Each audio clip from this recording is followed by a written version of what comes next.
तर मित्रांनो, अशा प्रकारे मॉडेल सगळे आपण पूर्ण केलेले आहेत. ह्याच्या पलीकडे पण अजून काही मॉडेल्स आहेत, याची फक्त मी थोडक्यात ओळख करून देणार आहे. कारण का हे कुठलेही मॉडेल्स अजूनपर्यंत परीक्षेत कधीही आलेले नाही आहेत. पुस्तकामध्ये खूप डिटेल्स मध्ये ती सगळी मॉडेल्स दिलेली आहेत, त्यामुळे त्याचा तुम्ही अभ्यास करू शकता.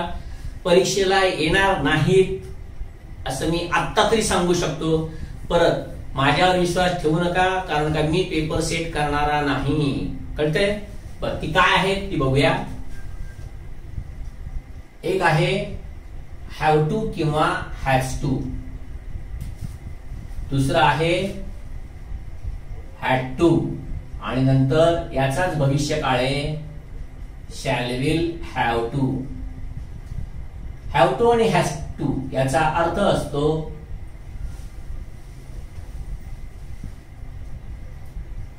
क्रिया करावी लागते.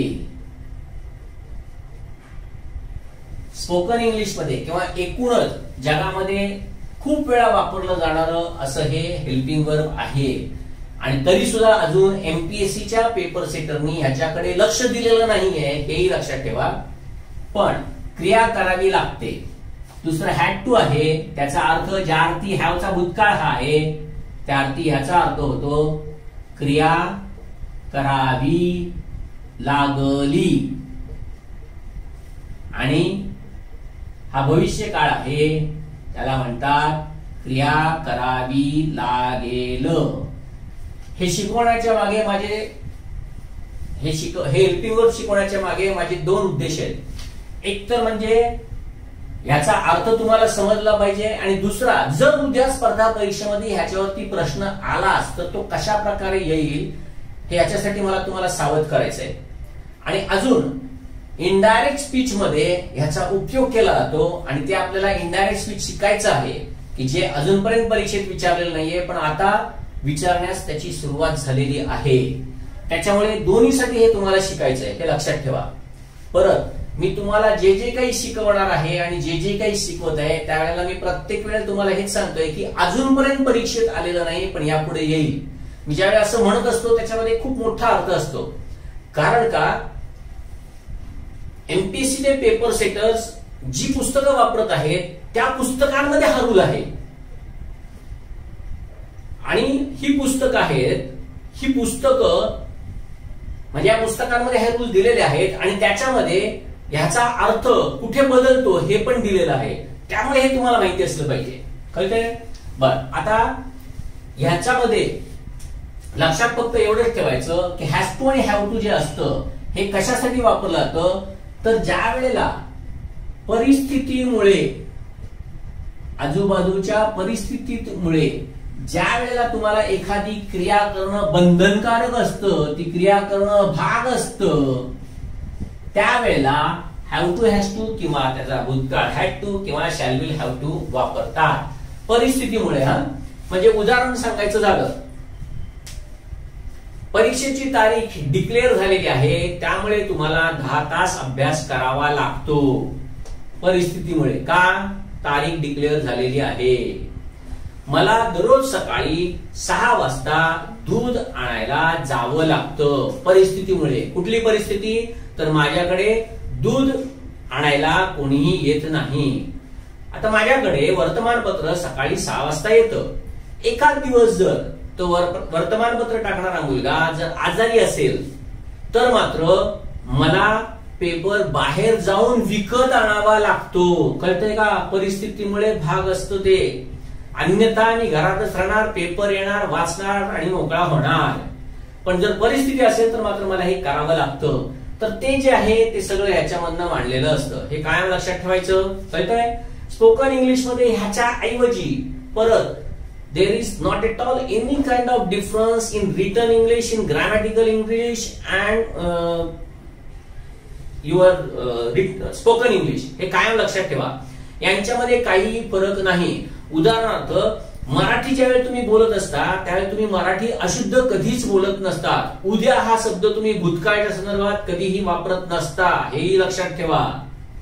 सांगायचं फक्त एवढ्या एकाच कारणासाठी की ज्याप्रमाणे तुम्ही स्पोकन मराठी किंवा बोली भाषा ही ग्रॅमॅटिकली चूक बोलत नसता, हा अशुद्ध बोलत असाल, गोडच्या ऐवजी ग्वाड म्हणत असाल, कळलं? अशा प्रकारे तुम्ही अशुद्ध बोलत असाल, पाणीच्या ऐवजी पाणी म्हणत असाल, पण हे काय अशुद्ध झालं, पण त्याच्यामध्ये ग्रॅमॅटिकल इनकरेक्ट म्हणजे मराठी ग्रामरच्या रूल्सचा विपर्यास कुठे तुम्ही करत नसता की नाही आमच्या भाषेमध्ये म्हणजे आमच्या गावाकडं उद्याचा उपयोग भूतकाळात केला तरी चालतो, कालचा उपयोग आम्ही भविष्यात पण करतो, तर असं काही आपण करत नसतो. सांगायचं कारण फक्त एवढंच आहे की स्पोकन इंग्लिशमध्ये, ग्रॅमॅटिकल इंग्लिशमध्ये आणि एमपीएससीच्या इंग्लिशमध्ये तसा काही फरक काहीच नाहीये.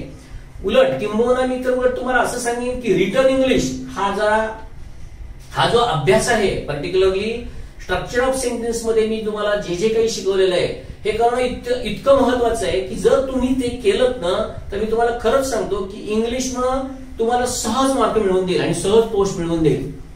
तर परिस्थितीमुळे हे करणं भाग असतं किंवा भाग पडलं किंवा भाग पडेल याच्यासाठी यांचा उपयोग केला जातो. याच्यामधलं सगळ्यात महत्वाचं रूल काय आहे तो मला तुम्हाला सांगायचा आहे. याच्यामधला सगळ्यात महत्वाचा रूल काय तो बघा.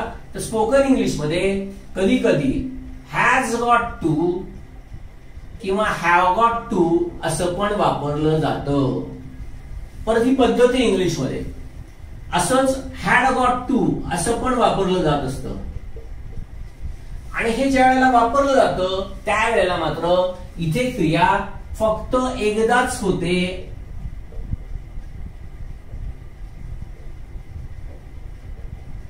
इथे फक्त क्रिया एकदाच झालेली असते हे दर्शवायचं असतं. जसं बघा थोडक्यात मी जर असं म्हटलं I have got to explain the grammar rules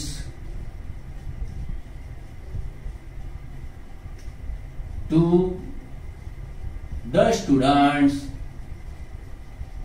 आणि हेच वाक्य मी असं दिलं I have to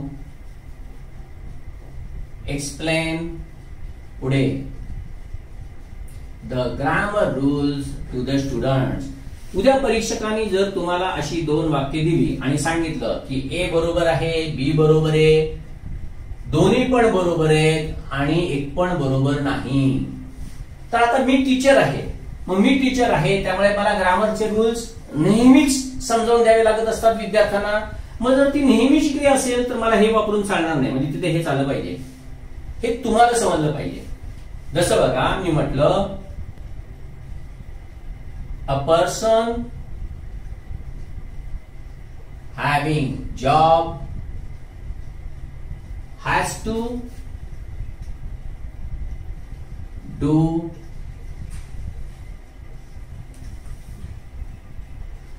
household chores on Sunday. बघा आता इथे a person having job म्हणजे ज्या माणसाला जॉब असतो त्याला संडेला घरचं काम करावं लागतं. परत इथे मात्र तुम्हाला समजलं पाहिजे की हे चूक आहे, कारण का तो नेहमी करत नाहीये, तर कधी करतोय, फक्त रविवारी करतोय. मग इथे मात्र तुम्हाला गॉट वापरता आलं पाहिजे. अजून बघा everyone has to pay the tax once a year. has to pay नाही, has got to pay असंच पाहिजे. कारण का टॅक्स आपण कधी भरतो, वर्षातून एकदाच भरतो, म्हणजे काय दररोज भरत नाही, नेहमी भरत नाही. म्हणून अशा वेळेला मात्र हॅज गॉट टू आणि हॅज टू यांच्यामधला फरक तुम्हाला समजला पाहिजे. हाच रूल हॅड गॉट टू साठी सुद्धा आहे. परत परीक्षेत अजूनपर्यंत आलेलं नाही पण कन्फ्युज करणार आहे म्हणून मुद्दामून सांगितलंय. जर परीक्षेत आलं तर तुम्ही बी प्रिपेअर्ड फॉर इट. कळलं? त्यासाठी तयार राहा. हेच हॅड टू च्या बाबतीत बघा. समजा मी असं म्हटलं I had to buy bread yesterday as my mother was not at home. अर्थ लगेच समजतोय. मला आई घरी नसल्यामुळे काल ब्रेड विकत घ्यावा लागला. असं करतो बस. I had to eat bread. आता तरी समजेल की आई काल घरी नसल्यामुळे मला ब्रेड खावा लागला. चालेल का? अजिबात चालणार नाही. ग्रॅमॅटिकली तुम्हाला ह्याच्यामध्ये काही समजूच शकत नाही. ज्या वेळेला संपूर्ण वाक्य वाचाल, कारण का तुम्ही काय म्हणणार, टूच्या नंतर हे बरोबर आहे. मुळात हे आधी have to, has to, had to आणि शॅल विल हॅव टू हे माहितच नसतं. माहित असलं तर परत हा गॉटचा रूल माहित नसतो. म्हणजे इकडे एकदाच खायला लागलेलं आहे तर इकडे गॉटच येणार आहे, हे लक्षात ठेवा. एवढंच घेतो, जास्त तुम्हाला बोर करत नाही. सांगायचं कारण फक्त एवढंच आहे, have to, has to, had to आणि त्याच्याच पुढे जर गॉट टू वापरलं तर मात्र अर्थांमध्ये असा फरक पडत असतो. कळतंय? आता दुसरं अजून सगळ्यात महत्वाचं काय आहे ते लक्षात ठेवा, की जे आपल्याला पुढे डायरेक्ट आणि इनडायरेक्ट स्पीचला लागणार आहे ते अत्यंत महत्वाचं. डायरेक्ट इनडायरेक्टला अजूनपर्यंत याच्यावरती रूल येऊन गेलेला नाही. स्पर्धा परीक्षेमध्ये फक्त आपल्याकडे येऊन गेलेला नाहीये. बाकी सीडीएस मध्ये मागच्या वर्षीपासून यायला सुरुवात झालेली आहे. सीडीएस मध्ये आलं, हळूहळू लक्षात ठेवा आपल्याकडे पण येणार आहे. कळतंय? तो रूल काय तो नीट लक्षात ठेवा. मस्ट हे जे हेल्पिंग वर्ब आहे, मस्ट, आणि दुसरं नीड नॉट.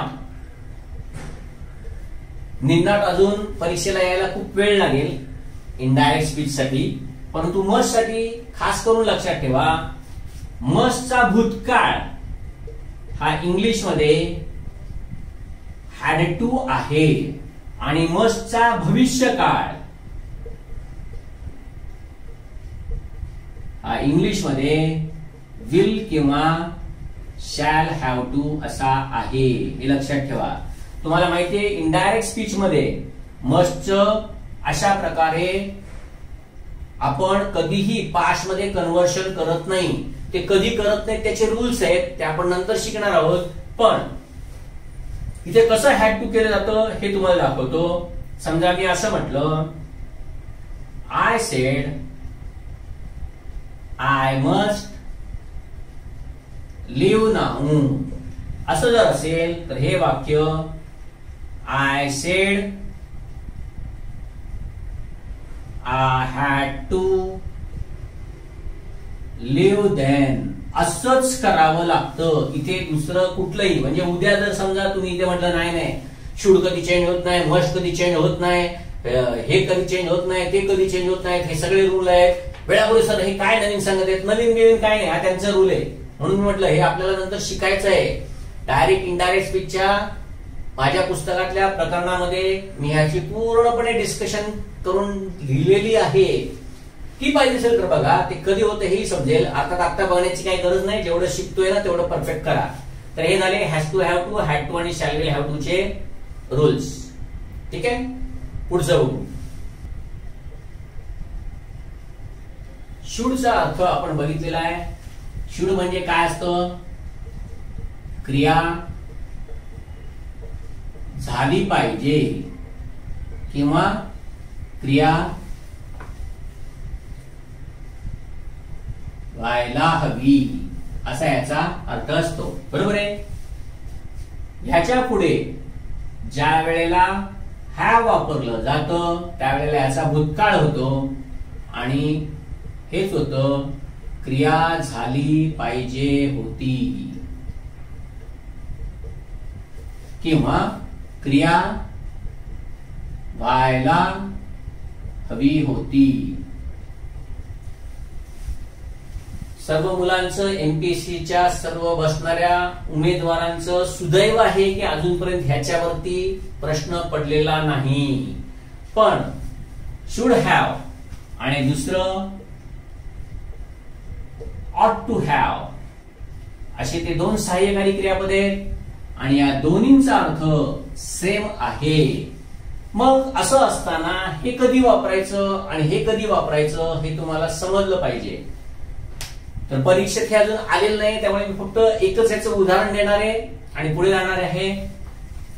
तर शुड हॅव हे ज्या वेळेला आपण वापरत असतो त्यावेळी त्याचा अर्थ असा असतो की क्रिया व्हायला पाहिजे होती किंवा हवी होती पण ती झाली नाही.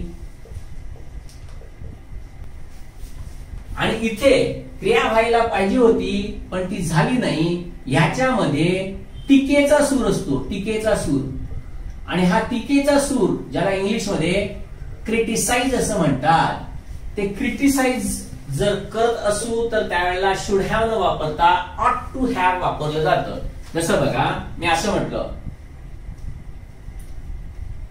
The government should have handled the Doklam issue sternly. इथे मी सरळ सरळ म्हणतोय की अतिशय कडकपणे डोकलामचा इश्यू सरकारने हाताळायला पाहिजे होता किंवा हाताळायला हवा होता. इथे ज्या वेळेला मी असं म्हणत असतो ना त्यावेळेला मी नुसतं मत मांडत असतो. इथे मी काही क्रिटिसाइज करत नाहीये कोणावरती, कळलं का? पण मला असं वाटतं ते केलं असतं तर बरं झालं असतं. पण इथे मात्र ह्याच्या ऐवजी ज्या वेळेला मी असं म्हणतो the government ought to have handled the Doklam issue sternly, तर मात्र ह्याचा अर्थ असा होतो मी सरकारवरती टीका करतोय, टीका. कळतंय? हेच मी म्हटलं the migrants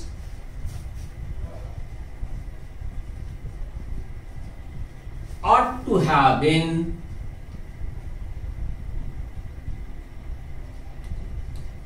sent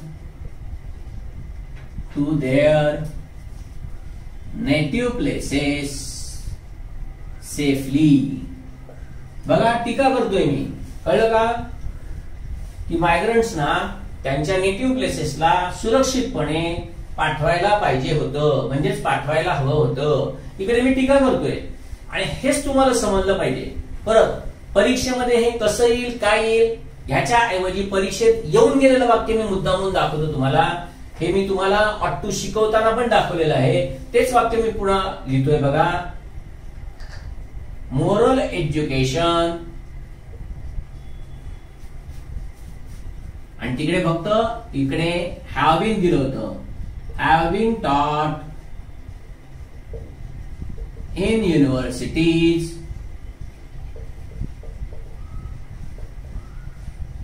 long ago असं ते वाक्य होतं जे आपल्या प्रश्नपत्रिकेमध्ये पडून गेलेलं आहे. आणि इथे should, ought to, would आणि must अशा प्रकारे येऊन गेलं होतं. बघा टीका दिसते, टीका, म्हणून इकडे शुड हॅव नाही चाललंय, नाहीतर इथे आणि इथे ऑट टू हॅव. बघा ना, नैतिक शिक्षण हे युनिव्हर्सिटीज मध्ये फार पूर्वीपासून शिकवलं जायला पाहिजे होतं. आता टीकेचा सूर दिसतोय, म्हणजे अजूनपर्यंत शिकवलं नाहीये. आता कुठे एथिक्स एथिक्स एथिक्स करायला लागलेत, सगळेजण बोलायला लागलेत. पण ह्याच्याबद्दल मग केलं काय?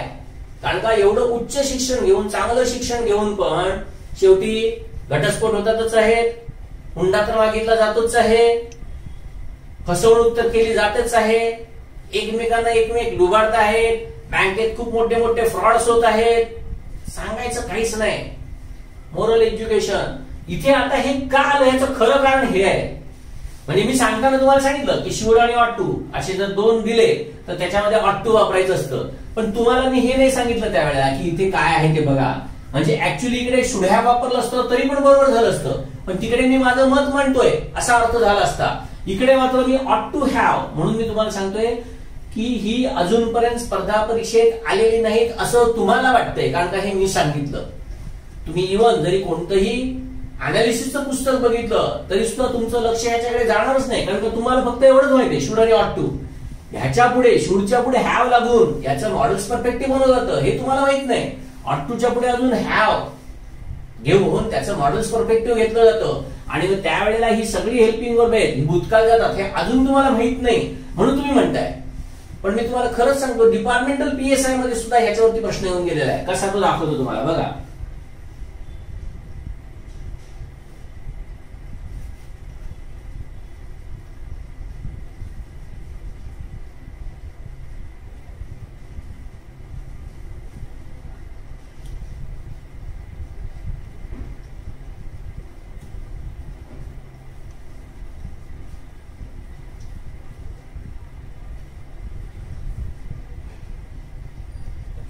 आणि इकडे दिलं काय माहितीये का, असं दिलं should have, might have, must have,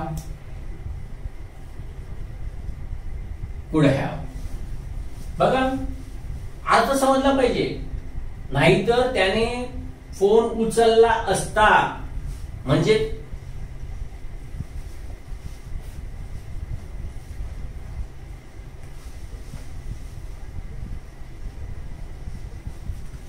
बघा वाक्याचा अर्थ काय की त्याने फोन उचलला असता, काय तो नाहीये घरी आहे का नाहीये ते आता तुम्हाला सांगायचंय. आणि मग ह्याच्यासाठी याला इथे फक्त मस्ट हॅव वापरावं लागतं. हे डिपार्टमेंटल पीएसआय मध्ये येऊन गेलंय, अजून एमपीएससी ला आलेलं नाहीये. हे नशीब आहे नशीब. म्हणून म्हणतो की कमीत कमी वाचून तरी ठेवा, अभ्यास करून तरी ठेवा. पुस्तकात खूप डिटेल मध्ये दिलेलं आहे, वाचायला काय हरकत आहे. येऊ किंवा न येऊ, आलं तर बघा. म्हणून म्हटलं मी तुम्हाला आता ऑट टू हॅव आलेलं आहे बघा, हळूहळू हे पण येईल. कारण का हे काय माझ्या घरचे नाही आहेत, हे इंग्लिश मधले मॉड्यूल्स परफेक्टिव्ह आहेत. फक्त इंग्लिश मध्ये रेन मार्टिनचा ज्यावेळी तुम्ही अभ्यास करता त्यावेळी रेन मार्टिन मध्ये तुम्हाला फक्त एवढंच दिसतं, काय can, could, should, may, might, must, ought to, need not, dare not, going to, संपलं. या 10 हेल्पिंग वर्ड मध्ये रेन मार्टिनच्या ग्रामरचा मॉडेल्सचा अभ्यास संपतो. मला तुम्हाला हेच सांगायचंय, ह्याच्या पलीकडे परीक्षेत येऊन जातोय ना ought to have, must have, departmental मध्ये येऊन गेलं. आता काय करायचं, काय नाही अभ्यास करायचा फक्त. एवढं फक्त लक्षात ठेवा, वेळ आहे अभ्यास वाढवा. काय नाही, थोडस 2-3 वेळा वाचलं ना की सहज लक्षात यायला लागेल. पण वाचा आणि ते करा.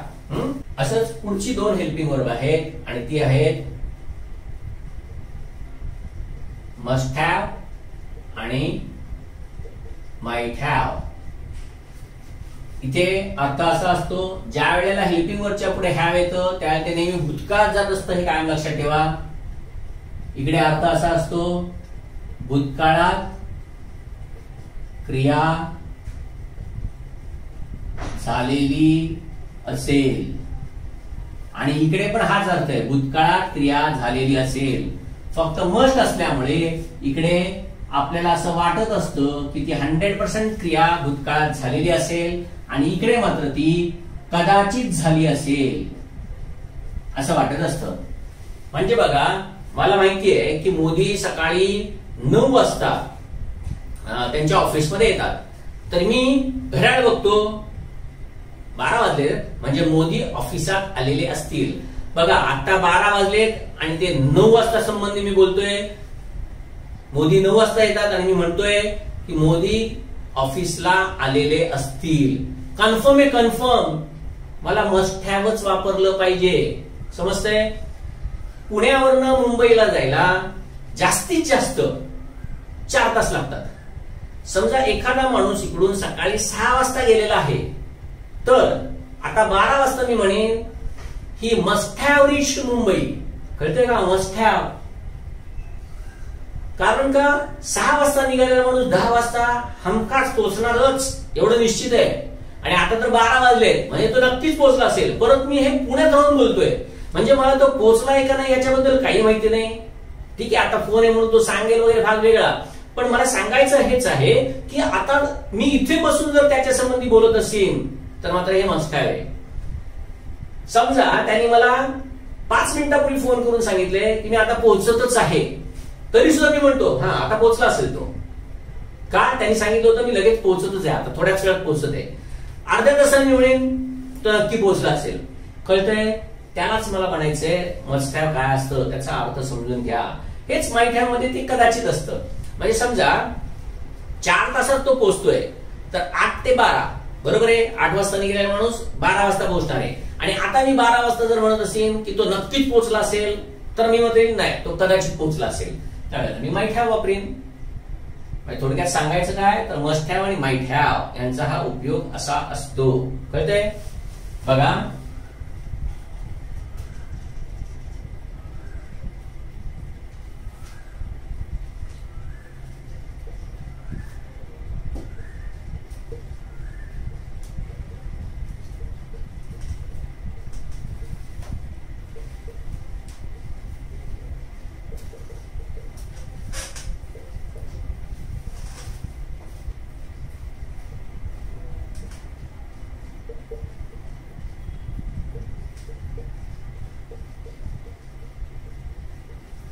आता इथे जर दिलं असं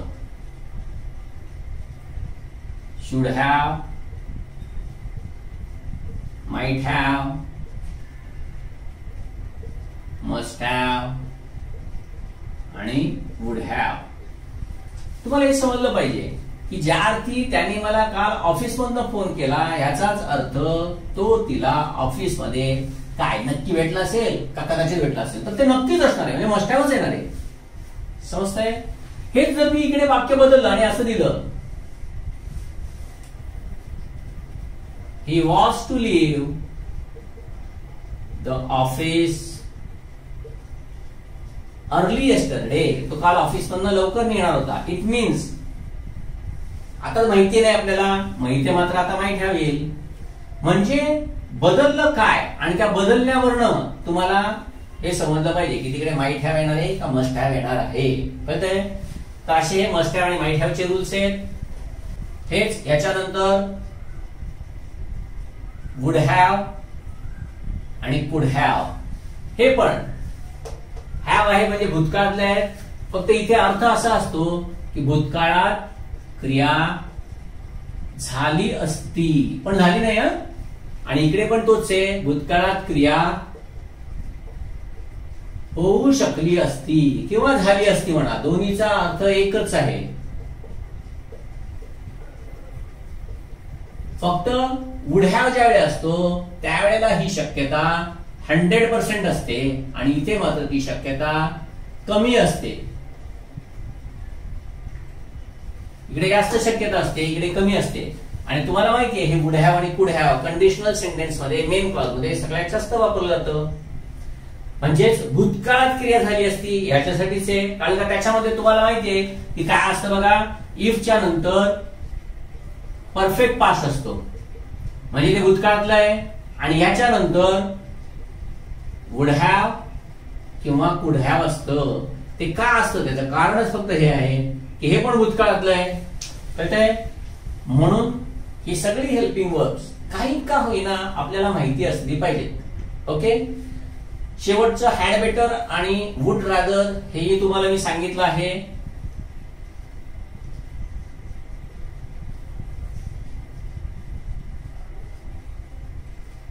याही दोघांचा उपयोग, पण या दोघांचा उपयोग भविष्यकाळाच्या संदर्भात असतो, उपदेश देण्यासाठी किंवा सजेशन साठी यांचा उपयोग केला असतो. यांच्यानंतर नेहमी क्रियापदाचं मूळ रूप वापरलं जातं. हॅड बेटर नंतर कधीही टू नसतं, हे लक्षात ठेवा.